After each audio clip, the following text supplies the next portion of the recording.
Suspension of LI restricting importation of selected items welcoming. This is Guta speaking. There's a story on Citi Newsroom by Letitia Osei. Details of the story. The Ghana Union of Traders Association, Guta, has welcomed the government's decision to suspend the Export and Import Regulations 2023 bill.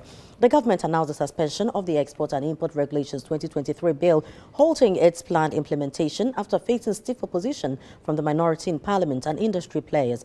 In an interview on Eyewitness News, the President of Guta, Dr. Joseph Obeng, assured businesses of readiness to grant the government the needed inputs to achieve the bill.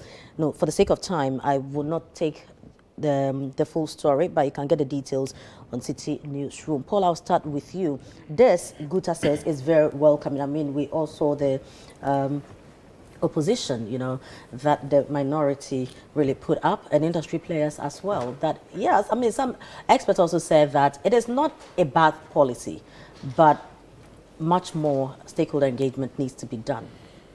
Thank you. You also find it welcoming? I think it's more than welcoming. Right. It's very heartwarming to know that the majority have listened to the voices of the masses, if you like, and are doing the needful. I was here a couple of weeks ago to discuss this issue, and we admonished the majority to take a second look at the policy, or if you like, the LI that it wanted to lay, because if it had matured within that 21 days, it means that it would have become a law, and it would have been binding on all of us. What was the law about? In 2021, in excess of 2.6 billion was spent on imports. Yeah. Let's look at the figure in 2022, $11.9 billion. Look at the jump from just 2021 all the way to 2022. Just that a year difference.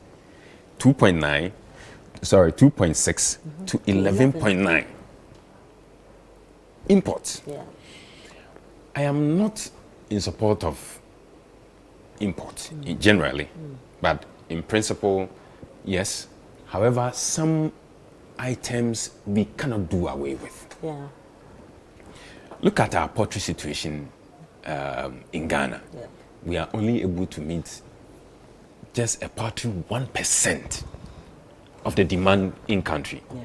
It means that about the 99% that we consume, we have to import them. Mind you, how wholesome are even the sort of poultry imported even into the country? How hygienic are they?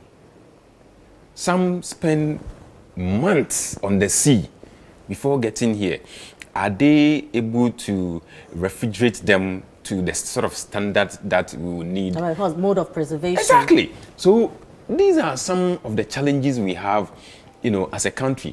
If we do not take steps into resourcing the Poultry Association, getting them whatever they need to be able to stand and then meet the demand of the Ghanaian. In the next 5-10 years, I don't know where our economy will be.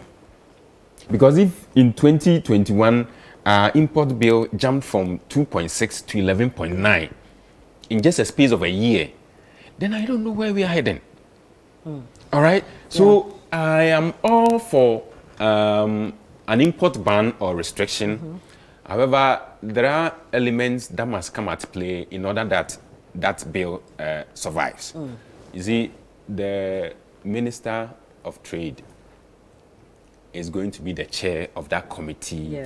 More or less will be supervising, your name as a company, what have you been doing over the period, what are you importing, why are you importing, whatever. If I am an opposition member, so claimed, and I come to the ministry that I'm going to import XYZ, oh, you don't belong to my party, so I can't allow you to import. Such things are likely to happen because it is going to be at the discretion of the committee. That will be supervising. But everything will be at the discretion of somebody. So if the other party member also qualifies, then, everybody, they're all Ghanaians. That is why you have a PPA, all right? Why don't you give this job to the PPA? PPA is not known to be affiliated to any political party. Yeah. So let them handle some of these things. If I want to import whatever, I go to PPA, I place my bid, and then they go through, they said, okay, I'm qualified. Then I go ahead and import. But where it is at the whims and caprices of a minister and its committee, or a ministry and its committee, then definitely they will not, if you like, toe the lane of being a Ghanaian, but perhaps push it to party members, and then yes, So I really think that stakeholder engagement, where everyone is able to put in their bit in making sure we fine-tune an ally that works for all of us. And I think it is the way to go. So it is welcoming. I think Guta has even applauded them. Yeah. And AGI is also happy, though some of them felt that it is not going to inure to their benefit. But you can't have everybody pleased at the end of the day. So yes, I'm happy that they are going to take a second look at it. Yeah. Divine, are you also happy? Oh, yes, I am. I think we need to applaud the CSO in the trade space, and then also opposition for standing up to this. It's very important. If you want to impose such policy, it has to be a broader consultation. And as far as the discussions are concerned, it doesn't look like this has received enough consultation. And if you look at the IMF chief, came out to say, no, as part of the IMF conditionality, we said you cannot place an importation restriction, and it is in section 4.5 of the IMF conditionality. So I'm surprised that even with that provision as part of the IMF condition, the minister still wants to go ahead to introduce such a policy. So it's welcoming.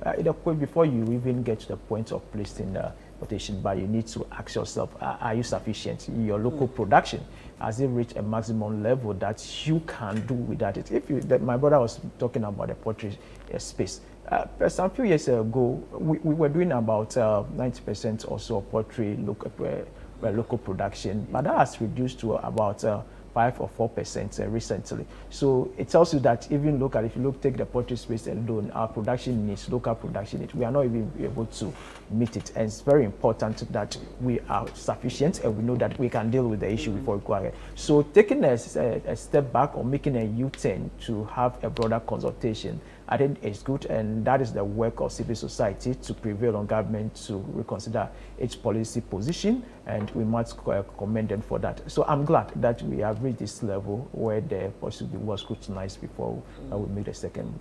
But generally, how do you feel about the bill, or the whole LI? Because in a nation where we are importing so much, how sustainable will this be? Do we have to now begin to consider really, how to support our own selves and how to, in the long term, do away with some of these importations? Yes, it's very important that we have plans in place to ensure that we are locally sufficient before we make a So the policy itself, or the LI itself, would have to look at what measures we put in place to ensure that we attain self-sufficiency. Because we are doing planting for food and job, and as I mentioned, since its inception in 2019, we still have not met the production needs that we want. We are still far away from meeting local needs. So even after such policy, and we are still not at where we need to do, what other things do we need to do to be able to be sufficient before we begin to say, yes, we want to place